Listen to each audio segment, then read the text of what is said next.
Well, hello everybody. Okay, so we are trying something new today.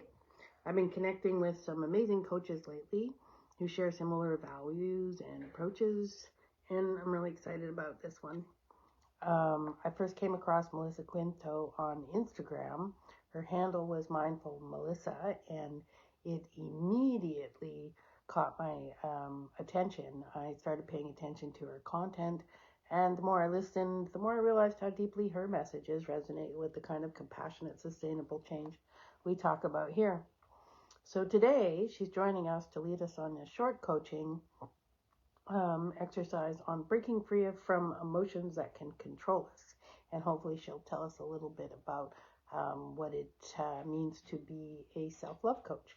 So, bear with me. This is the first time I've done a Facebook Live. So, let's see if we can get her to join us.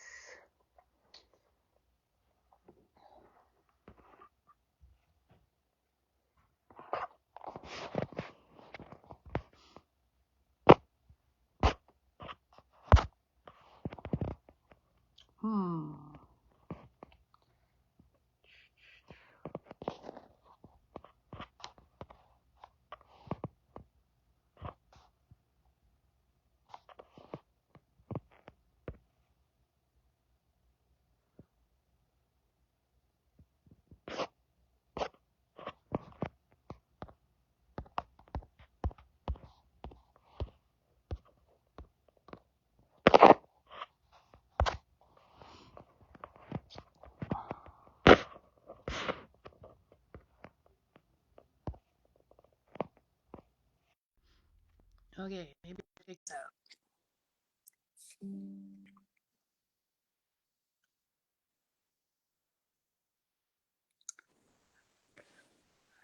Hello. Okay, all right. Hi, Charisma. Hi. All right. I've never been on the other end of like joining someone else's live Facebook group. So I was like, where's the button? Where do I click to join? And I couldn't find anything, but I think you figured it out. Yeah, we have the same thing that when I came on your group, is that your volume is quite low. So I'm assuming that's just gonna all be fine for viewers and in the replay as it was with mine. So so yes, tell us a little bit about yourself and what you're going to do for us today. Yes. Okay. So, yeah, my name is Melissa, and I'm a Savage self-love coach. I have the pleasure of meeting Charisma through the power of social media, and we've been doing some collaborations over the past few weeks. And I'm very excited to get my hands on her book, The Light Switch Myth. And so, Charisma, you had asked me to come into your wellness group today to give a mini training. And I decided that the focus of the mini training today would be on how to break free from the emotions that hold you captive. And I very much believe that it is an important topic to address because oftentimes it's very easy to get swept up and controlled by our emotions for days on end or weeks on end, kind of just hanging on to those feelings, particularly those feelings that are lower vibrational, whether it's anger or sadness or bitterness, resentment or unworthiness, and then we allow it to impact our day-to-day lives. And so I believe it's so important to not be used by our emotions, but to know how to actually use them, because our emotions are not monsters. They are not these scary things that we need to run away from, but oftentimes that's what we do because we're just so busy with our lives, with our work, with our families, that we think like, okay, there's no time to deal with these uncomfortable emotions, so let me just stuff it in a box, let me just push it down inside because I don't have time to deal with that. Or maybe you've just been taught that feeling lower vibrational emotions is not a good thing, when really it doesn't mean anything wrong about you. We all experience an array of emotions as human beings, whether it's love and joy and bliss, or whether it's unworthiness or confusion or bitterness. We're all experiencing those emotions as human beings. And so whenever we do feel those lower vibrational emotions, it is not something scary that we need to run away from. It's actually a message that is trying to come up to each and every single one of us in terms of maybe there's a boundary that has been crossed within your life. Maybe there's someone has done something that goes against your values. Maybe you need to reinforce or create a boundary within your life. And so when we are able to shift our perception of emotions, and that they aren't something scary, but they're actually something very powerful with a message for us to understand, this is how we are able to take more control of our emotions and how they impact us within our day-to-day. However, there are a lot of common myths about emotions just based on societal norms or just misconceptions or how you were brought up, where maybe you were told, stop crying, like don't cry. And I remember experiencing this as a child where whenever I would be upset about something or like a toy would break, I'd get into a fight with my sister and I'd be upset and I'd want to cry. I remember always being told, don't cry, don't cry. Or if I was crying, stop crying right now. Or even just being in public settings like, oh, this is not the appropriate place. You're being too sensitive. You need to suck it up. And so growing up, hearing these messages, I felt very confused as a child because I would be feeling a certain way and then I'd want to express it a certain way. And then I would be told, no, that's wrong. That's inappropriate. And so I just became very confused. Okay, I feel these things, but I'm not supposed to feel them. I'm not supposed to express them. So what am I supposed to do? Oh, okay, just stuff them in a box, shove them under the rug. And it even just impacted me in the littlest ways where, you know, growing up as a teenager, I'd be watching a movie with friends, with a boyfriend, with family. And I'm the type of person who gets like very emotional and swept up in those movies where, you know, if someone dies or there's a heartbreak, there's a touching moment between a mother and son, like I want to bawl my eyes out. But in those moments, because of my upbringing and the messages that were told to me, I'd be like, no, no, no, don't cry. Hold back your tears, because whoever you are with or whoever's sitting next to you is going to think that you are weak, that you are vulnerable, that there is something wrong with you, that you are too sensitive. So choke back your tears and pull it together, even though this wasn't even like a real life situation where I myself was experiencing something. It was just a movie, but I just always thought it's wrong to express any type of anger or sadness. This is not something you share with anyone. And so when we choose to believe that these messages, such as, you know, crying is wrong, being vulnerable is a sign of weakness, this is what actually disconnects us from our emotions, because then we don't know how to really understand them, what they're trying to tell us, how to manage them, how to process them. We just try to run away because they're these big, scary monsters. And so whenever we do this, it essentially keeps us stuck because we aren't learning from the message, from the emotion that we are experiencing. And I'm a firm believer that emotions is actually energy. Like if you ever looked at the word emotion, there's actually motion in that word. And so it's energy in motion that is meant to flow through our body.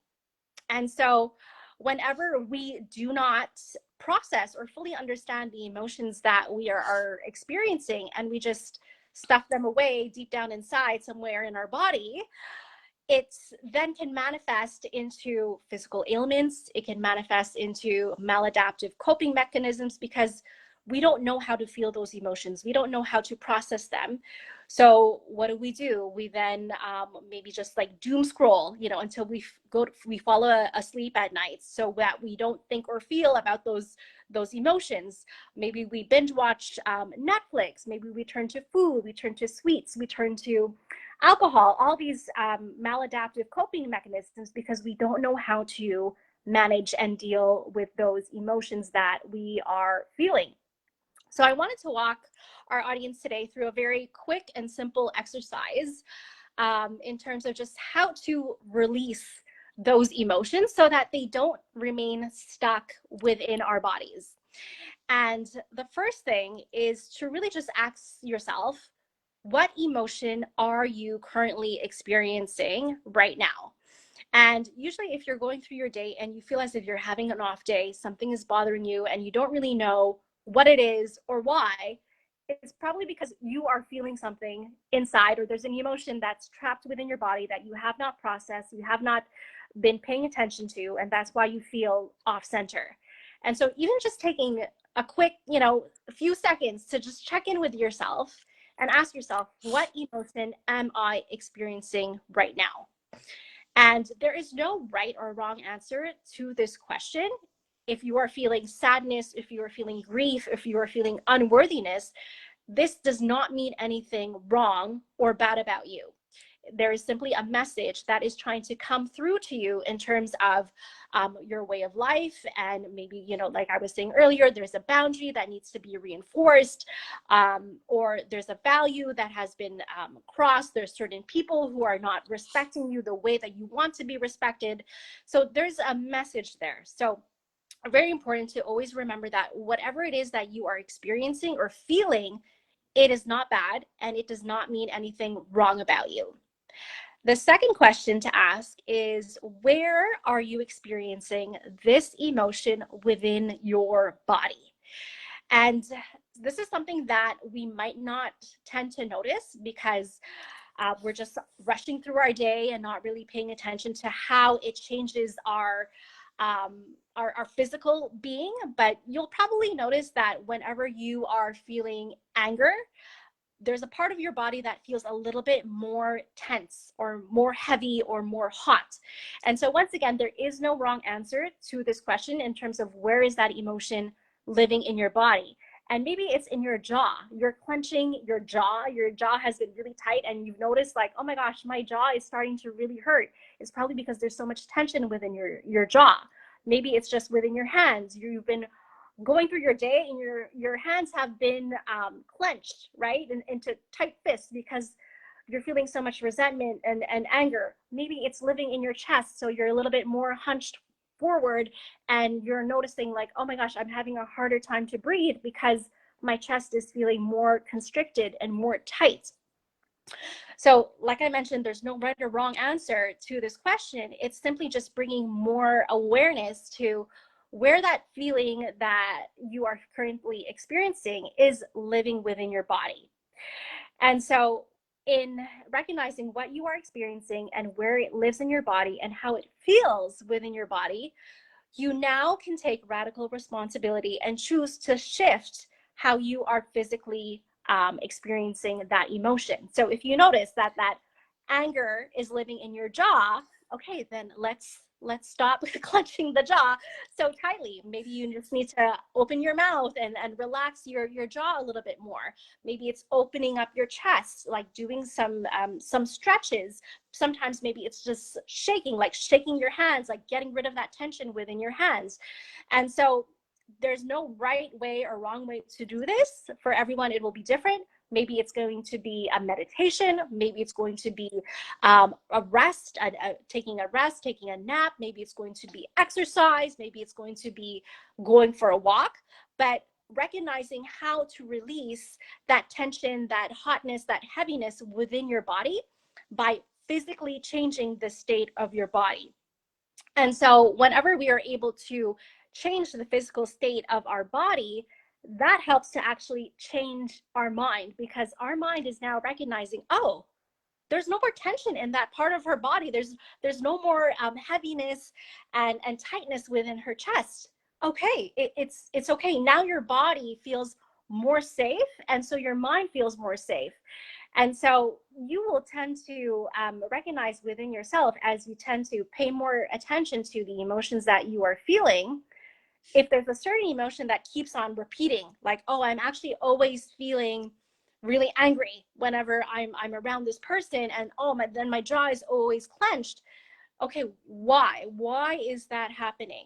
So the more that we are able to become more self-aware, we can become more mindful in terms of like how our body is reacting, how we are responding physically. and how to really release that emotion simply by choosing to change our physical state. So, of course, there are so many other ways to release your emotions and to shift your energy from feeling heavy to empowered. But I wanted to share with you just one really simple exercise today that you could start implementing right away, within minutes, within seconds, right? Like, what is the emotion you're currently experiencing? Where does it live in your body? How does that feel? Okay, how can I shift how that feels within my body right now? So that's the exercise that I wanted to share with your wellness group, Charisma. I don't know if you have any questions or anything you wanted to add to this mini training of how to break free from the emotions that hold you captive. It's funny as you're like, what's your emotion? And I'm like, well, I'm so excited and I want to comment on everything you say. And I can feel that all in here. And I liked your use of the word of radical responsibility. And I think, when we're children, we're not responsible. But as we get older, regardless of what we've been through, we are actually responsible for our own selves. The other thing that really struck me as you're speaking is that, many of us have been done work or learned how to sort of like maybe own some of our power or own our sexuality or own our agency. But it's still under highlighted in our society to own our emotional self, and that emotional self, those emotions that, like, as so many people have been taught to suppress, are actually part of what make us who we are.